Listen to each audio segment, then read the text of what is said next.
ഞാനൊരു നന്മമരമാണെന്ന് വിചാരിച്ചിട്ട് ബാക്കിയുള്ളവരും നന്മമരം ആവണം എന്നില്ല. കാരണം അവർക്ക് അവരുടേതായിട്ടുള്ള ഇഷ്ടങ്ങളുണ്ട്. ചിലവർക്ക് ജസ്റ്റ് ഒന്ന് ഗോസിപ്പ് പറയണം, അല്ലെങ്കിൽ അങ്ങോട്ടും ഇങ്ങോട്ടും ഒന്ന് കഴുത്തിറക്കണം.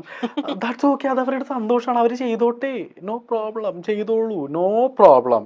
പക്ഷെ അത് എല്ലാവരെയും നമ്മളങ്ങനെ ജഡ്ജ് ചെയ്യുന്നത് ശരിയല്ലല്ലോ.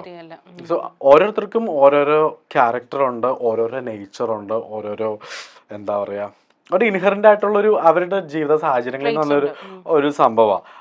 I do respect that. പക്ഷെ എനിക്ക് പറ്റാത്തതാണെന്നുണ്ടെങ്കിൽ ഞാനതിന് അവിടെ കടിച്ചു തൂങ്ങി കിടക്കണം. That's it, I move on.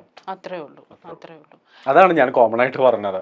Even എൻ്റെ ഫ്രണ്ട്ഷിപ്പ് ആണെങ്കിൽ പോലും, ഐ മീൻ എൻ്റെ സ്കൂളിൽ പഠിക്കുന്ന ആ ഒരു സാഹചര്യം ആണെങ്കിൽ പോലും ടോക്സിക് ആയിട്ടുള്ള ഫ്രണ്ട്സ് ആണെങ്കിൽ അവർ പറഞ്ഞോട്ടെ, നോ പ്രോബ്ലം.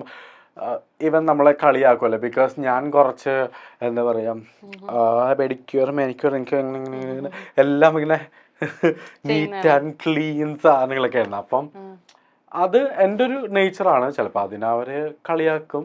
ആ സമയത്ത് ഡെഫിനറ്റ്ലി ഇതേപോലെ ഒന്നും ചിന്തിക്കാനായിട്ടുള്ള ബോധമില്ല. ആ സമയത്തില്ല, വിഷമാണ്. പക്ഷെ ഇപ്പം ഞാൻ ഈ വരുന്ന എന്താ യങ്സ്റ്റേഴ്സ് അല്ലെങ്കിൽ പുതിയ തലമുറയോടത്തൊക്കെ ഞാൻ പറയും, ഗൈസ്